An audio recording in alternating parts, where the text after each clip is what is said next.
Welcome back to Sane Reactions. I'm your host Kev, and today we're going to be taking a look at a video of an interview with Tyrus and Donald Trump. And I kind of like this because it shows Donald Trump in a different light, other than Orange Man bad, and it gives him a little bit of escape from the rhetoric and just the chaos of this election season. And I want you guys to take a look at this, and we'll watch together and see what it is that you come up with as far as your opinion. And before we get into it, quick shout out. Thank you to all my new subscribers. I appreciate you, sane folk. I'm so glad you're here. And if you appreciate the video, go ahead and hit it with a like, share it around, help me get the message out there. And if today is the day that I could earn your viewership, please consider hitting that subscribe button. But before we waste too much more time, let's get into it.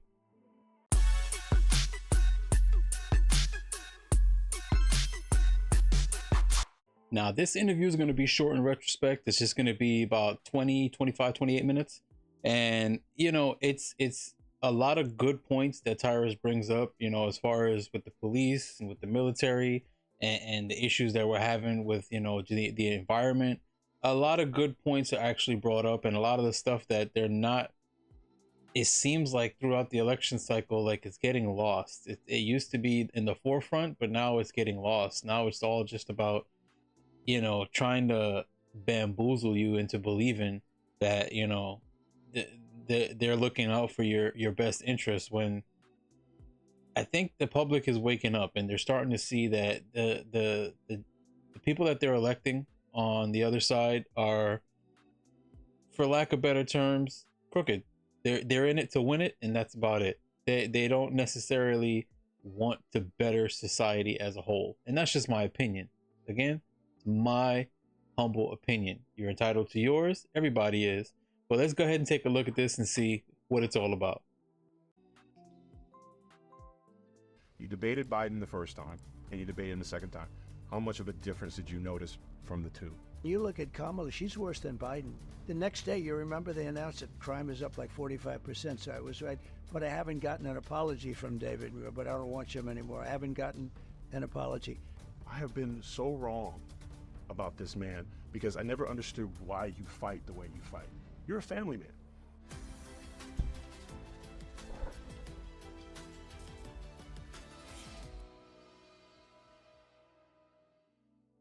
First of all, Mr. President, thank you so much for doing this. This is a tremendous honor for me. I'm a big fan, so well, just so you understand. Thank you. Well, I'm glad because I've got an issue with you, and Shout out Outkick.com. First of all, thank Tyrus, you for coming on the Gutfeld Show. Maintain it with Tyrus. Yeah, it's a good show. I appreciate y'all taking the time to sit down with him. Apology before we start. I've been very critical about how you fight all through the campaigns. I voted for you because I like policy. I didn't know you as a man.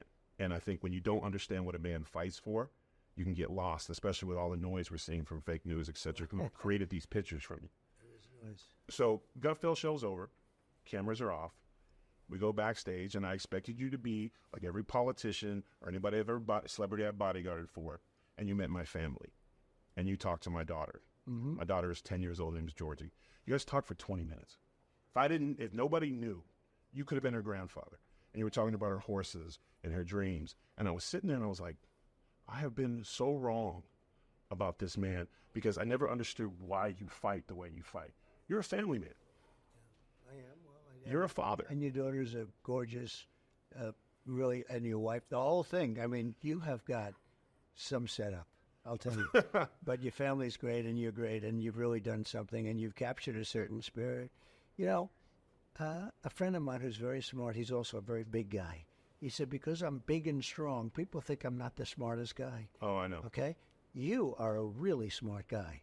And I see it, and I've watched it, and I like the show, and we have the privilege of having had the highest rating in the history of the show when I did it a couple of weeks ago. That was his highest of all rating. time. Of all time, yeah. We beat network television. You beat everybody. And they were up 35 million homes, right. and it was a landslide. Yep. Now, you're putting it on me. I'm throwing it back to you, Mr. President. Go ahead. Why do we not hear more about Donald Trump, the father, the grandfather, and I did a deep dive. There are some things. This is the one thing that bothers me. That when they say those horrible things like he's Hitler, he's a racist, Did they not forget in 1991 what you did with Nelson Mandela? Would you care to share that? Because I would love to hear that. I never talk about it. No, you do not. And I know why, because you're a man. Yeah. I mean, I just have great relationships with a lot of people. People say that, a little bit like you do. I don't think it's a narrative the press likes. Maybe it's not even a narrative that I should have. We have to protect our country, and maybe we should let the other side. I don't even call them the enemy. I think we have more of an enemy from within than we do from outside. If you have a smart president, they talk about China and Russia and everything else. If you have a smart president, they're not going to be the problem. We have a bigger problem from within, and they hate it. I noticed today they were saying, he said the enemy from within. Of course, it's Adam Schiff. These are bad people. These are sick people and bad people, and it's true. But I think it's a narrative that they don't like, frankly. I think the fake news, a term I think I came up with. I'm very proud. Oh, you did. You coined it. It's not you tough. Should probably trademarked it, but I'm not going to. Yeah, I should trade. I'm not going to give you business tips. But it's funny because it's a great term, but it's actually not strong enough because it's beyond fake. It's really bad. Nelson Mandela and 80 of his constituents were trying to come to the United States. Propaganda is what it really The United is. States government wasn't helping him. No one was helping him. You chartered a 727 plane for their entire trip. Yeah. How is somebody, and it's crazy because you can talk about anything, and why is it hard for you to talk about the things you've done? It runs in your family. Your father helped build a synagogue. I mean, why do we not know those things? It's something that I've never. I love doing it. I don't need praise for it. I don't. We all like a certain level of praise, but I've never. I just like helping people. I help a lot of people, and I enjoy doing it, and I never talk about it. It's nice that you bring it up. I also think it's not a narrative that the press likes talking about, for me. It really I think doesn't. it would help And, a lot of the American people who have been misled. I myself included. a lot of Now, the listen, stuff that I'm they talk voting for about you in now this, because of the man you I are, learned not just on my because of the own policies, by because not researching. every American will get the opportunity that I had to saw who you were backstage, and that's why I have this list. I mean, I have testimonials. We can't go through all of them because I want to see them. Now this was I had to dig deep. I like that. You donated $100,000 to raise dogs. You're not even a dog guy. Yeah. Explain that. Well, that's Lara. So I have the wife of Eric, and she's a terrific person. She's actually now a very big an important person in getting elected in the Republican Party. Comes from North Carolina. She loves the dogs, and I did that in her honor, actually. And if you listen to her, boy, dogs are treated very badly. They're some evil people having to do even with dogs. So I did that for my daughter-in-law. Yeah, more so than me. I don't know that much about dogs, but I want to take care of them. And I had an opportunity. As president, you can do a lot of things. I did a lot. The size of the kennels, the size of the cage. There's like cages that they're in. And it's terrible. It's like you have no room, no nothing. And she came in with a whole group of people. These are people that really fight hard for dogs. I mean, you have people that fight. And she's a good person, so I did it for her. I have hundreds of employees who have said things like, you've paid medical bills, you've paid mortgages, rents, you've helped get family members. They won't tell you about any of that. There's one story in here where a brother came in. Would come all I ever do for anybody but herself. You gave him 10 minutes, you shook his hand, and you cut him a check. Yeah. Why is it so hard for you and even your team? I'm a little upset. These are things that I think the American people need to know. And I get it, you're humble because you're a father first. Yeah. And a grandfather. And that's something, again, one thing we need in this country is we need a father figure again. We need husbands and boyfriends and young men we need to see that fathers are capable of great things because we've dealt with it, especially in the last 3.5 years, a complete dismemberment of what it is to be a man. We're under attack for everything. We are. Well, actually, manhood is under attack. Yeah. I see things that are so beautiful, true. And the next day I see them knocking the hell out of somebody for doing something that a day before I said, what a wonderful thing. No, we have to get back a little bit more. The other thing under attack is religion. Religion was like the glue that kept this country together, and so many people are mocking it now. They mock it, and it just kept our country together. But it's absolutely under attack, and under attack by this administration. And you look at Kamala, it's so distorted society now. Biden they want to villainize people that want to help. Oh, yeah. But she's so actually weird. not as smart as Biden. Biden was smarter than her. I think to this day he is.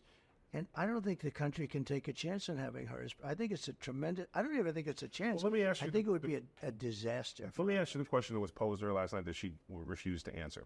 You debated Biden the first time, and you debated him the second time. How much of a difference did you notice from the two? So, are you talking about her and him, or are you talking about just him? This is interviews about. Well, he was different. I think he had a really bad night. I don't think it. Cognitively? He had a. I don't know. He had a really bad the second time. Yeah. I think he had a really bad time of it. So I debated him before, and he was okay. Look, I hit him hard. I asked him about $3.5 million. Remember when Chris Wallace? I still want to know about that. Chris Wallace is not doing so well. Chris Wallace is not Mike. But I asked him about the 3.5 given to him by the mayor of Moscow's wife. I said, how do you justify this? And then I always have 2 or 3 people to debate. The last time I had David Muir. I call them interventions. Oh, they're terrible. Well, David Muir said, they're Royal crime Rumbles. is through the roof. It's way up. And he said, no, it's not. It's way down. The FBI said so. Well, the FBI didn't include a lot of places. Funny how that is. Yeah. The next day, you remember they announced that crime is up like 45%. So I was right. But I haven't gotten an apology from David Muir, but I don't watch him anymore. I haven't gotten an apology. No, I think Biden, look, the debate he had was not great. Yeah, Muir's a tool. But I think that he's a step above her, actually. Speaking of apologies, the brave men and women on the border, especially the horse division, that their lives were put in shambles. One of the things I have on my policy list was that would you consider giving them a day at the White House, a moment to be recognized? Are we talking what they were saying about the whips and everything yes. else, which didn't exist? Not just them, but their families. When the President of the United States comes out and condemns them. You do it. You set it up. We win, I'm there, because that's it. We have to win. If we don't win, we're not going to have a country. You're right. They were brutalized.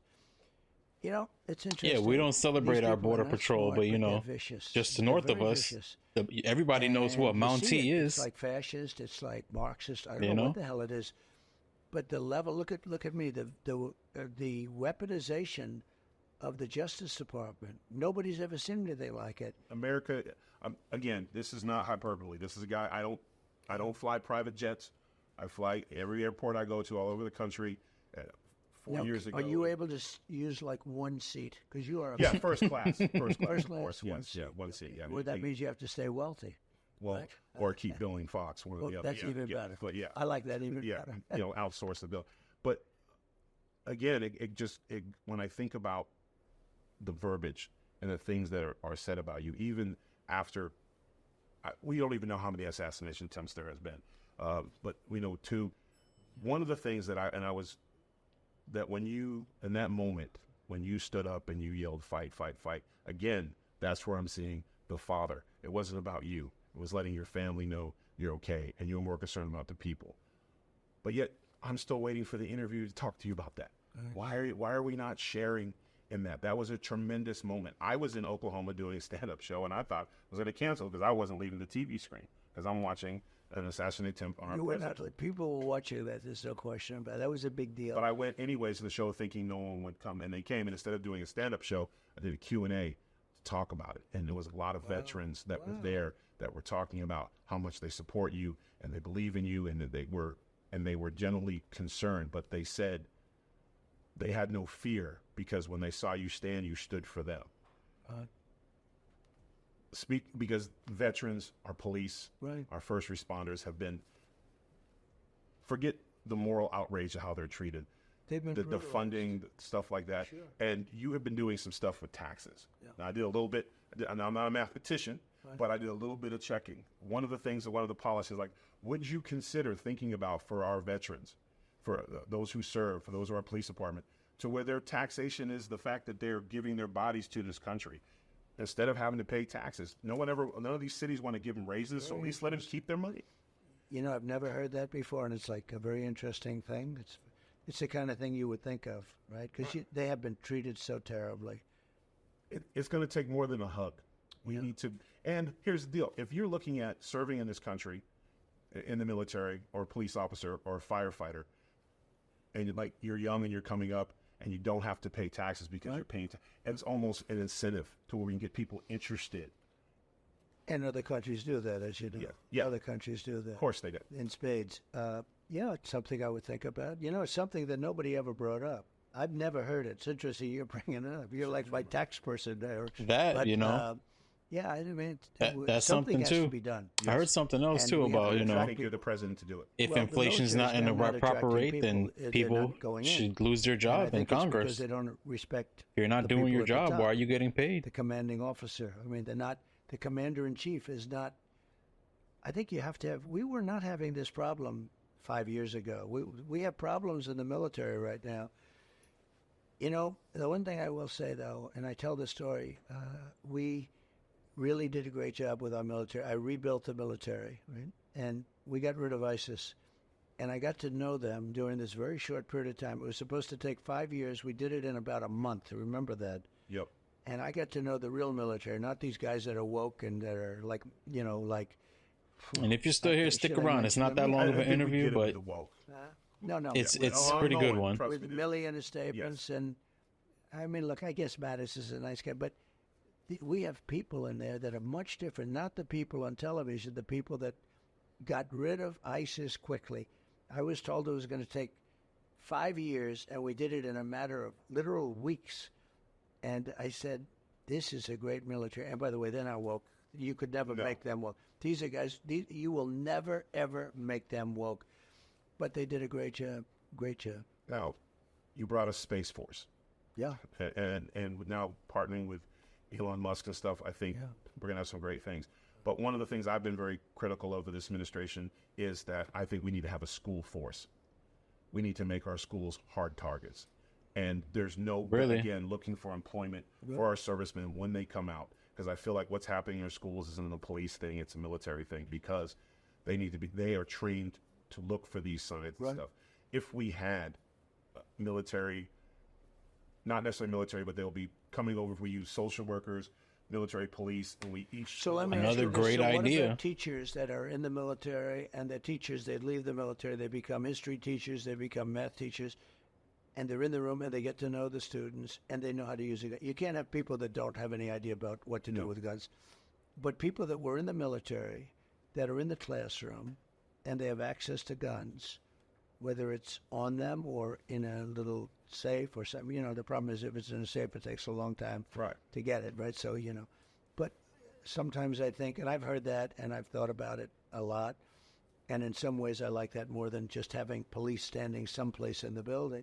That's You like another that? great It would be a idea. small That's what percentage of that's the what really teachers, intrigued like me with this 5%. interview. There was a lot of That'd good be points much made, more than you would ever have. and with a lot of anything light that's shed better than on nothing. who Trump Our is as banks an are safer individual. than our schools. Yeah. And our greatest investment are our kids. Yeah. So I have an issue with that. And here's the deal. I've learned a lot about this administration trying to get things done and talking to people. I speak with a lot of mayors and a lot of my travels and stuff. And this administration was supposed to be all about the environment and the Green New Deal and all that crap.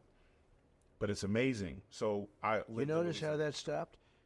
I'm in the middle of a campaign, hopefully the end of a campaign, and it's going to be successful. But we're in a campaign. Nobody ever talks about the environment. They don't talk about it. They want clean air. They want clean water. This Green New scam is the worst thing that's ever happened.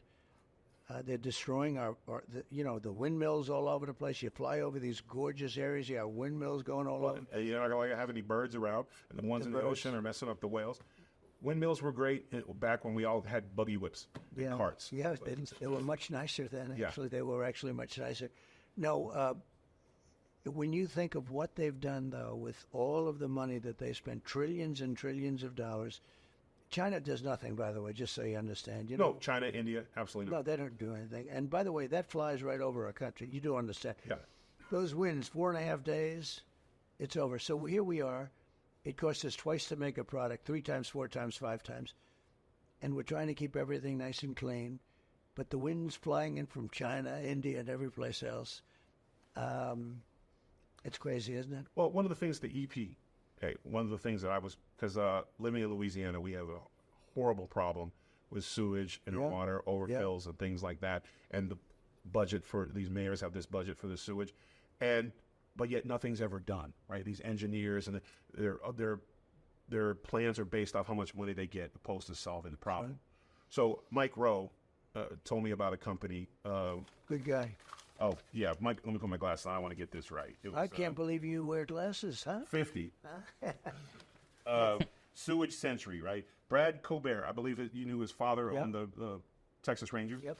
So they came up with this little tiny invention. It's like this, like a mushroom, a little ball in it. And when you put it in the manholes, it separates the gas, and the little ball comes up, and the water can't come out the manhole. So it doesn't. The sewage water doesn't spill into overflows. It costs $0.25. You don't need a committee for it. You don't need. You just put them in.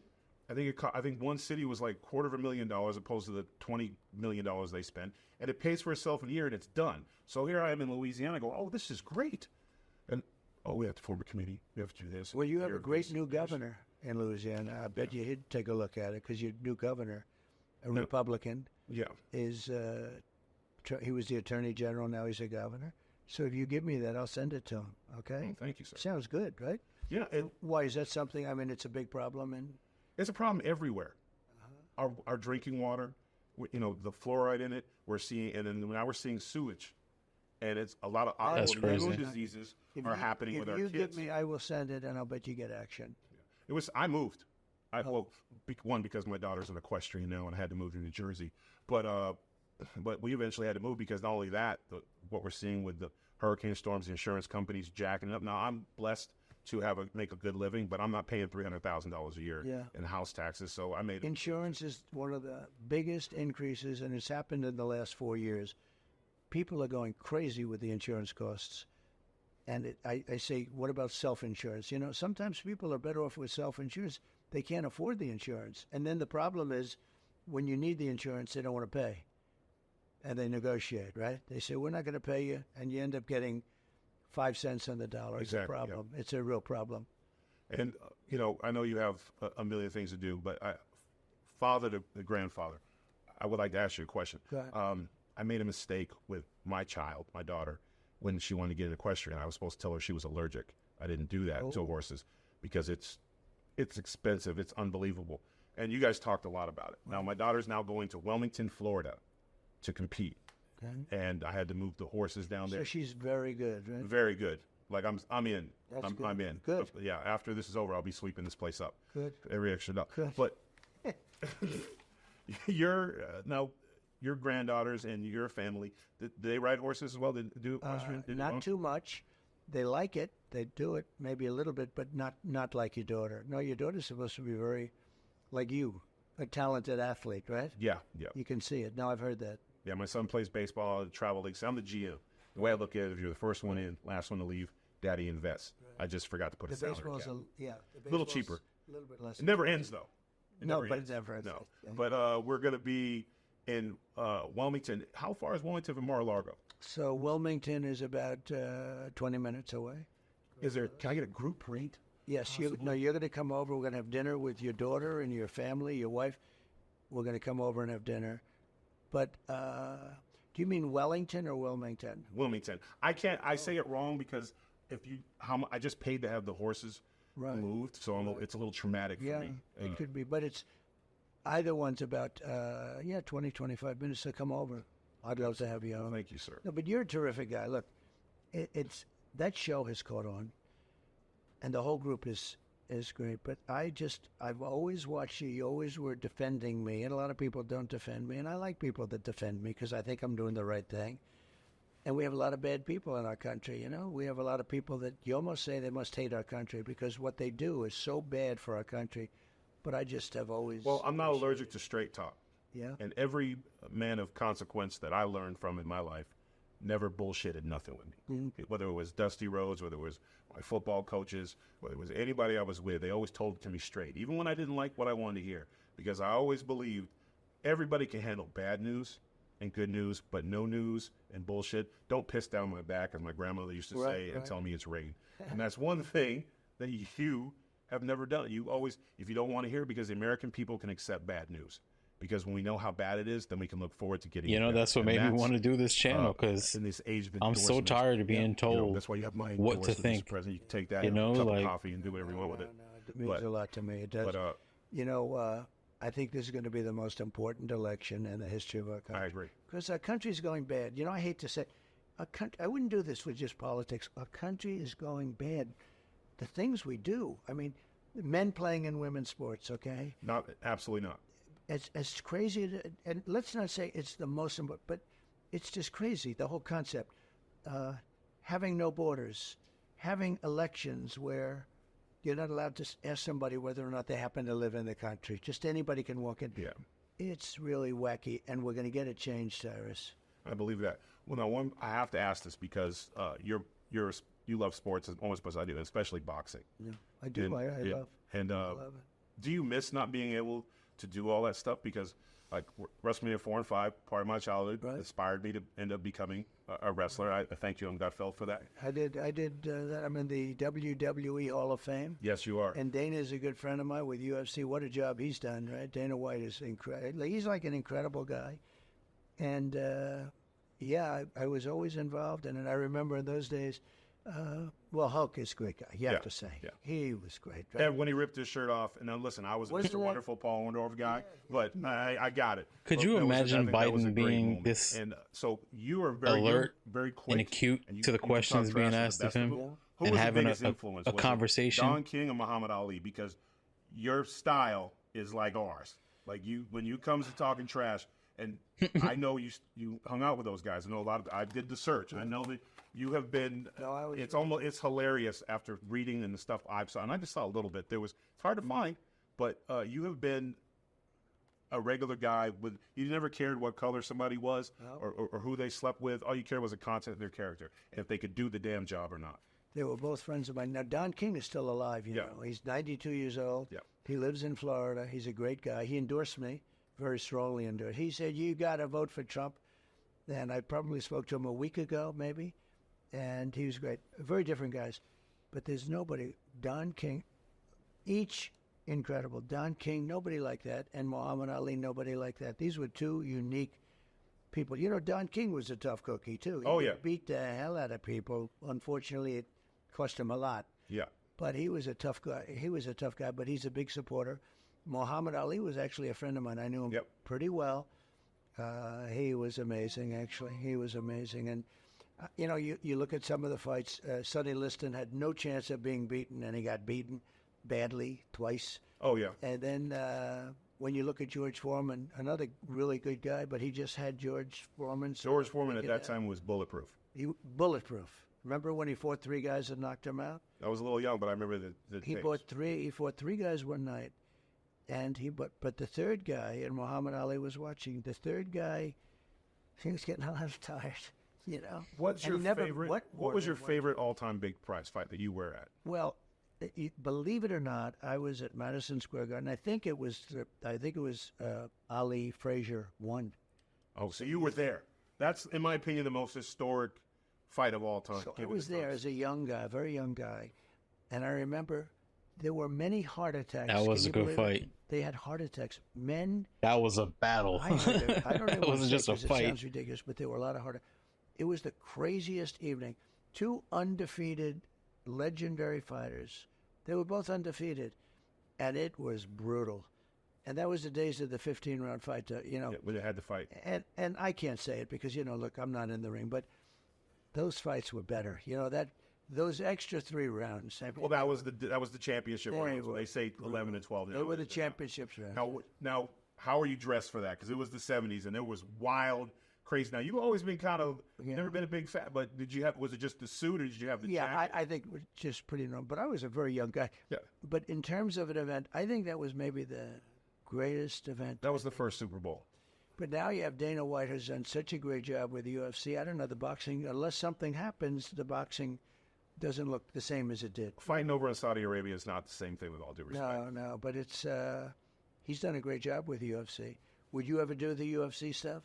Watch it? Yeah. No, from years ago. Oh, years ago? Yeah, if it was available. Can you take the shots to the face? Because a lot of I'm not going to hit in the face. I had one shot. Most of my fights were over in about 5 or 6 seconds. Well, the weird thing would be fighting one guy. Usually I had to fight 3 or 4 in clubs.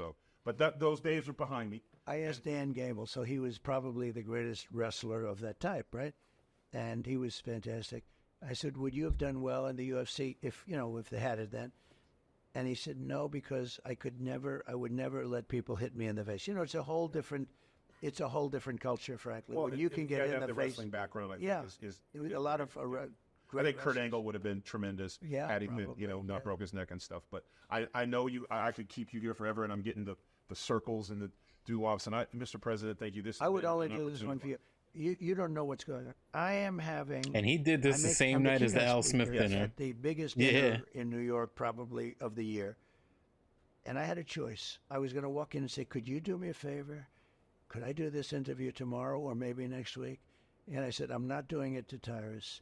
And I got people over at the big hotel, and that room is packed, and everybody's wearing white tie, not black tie. I don't like wearing white tie, but it's white tie.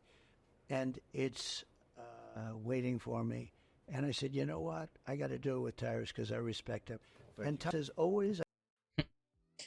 And you know, like I said, this is one that I wanted to kind of cover and take a look at, and it was a nice, calm, you know, wholesome interview instead of just all this nonsense. It was like, you know, Tyrus, he brought up some good ideas, some good points, you know, and Trump was all there, and he got to just speak like a normal person instead of having to constantly defend himself and be on guard because everybody's just out to get him. You know, and I still I'm looking and trying to figure out why the media and the machine hates him so much. And the only thing I could think is, as he says, they're corrupt, they're scared, you know, and they just they don't know what to do with him because they can't control him.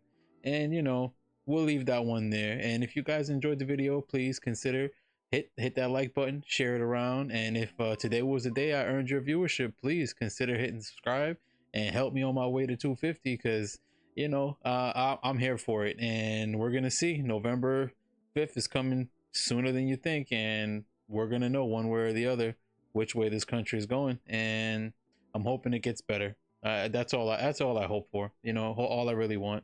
And until next time, please everybody be safe, have a good night.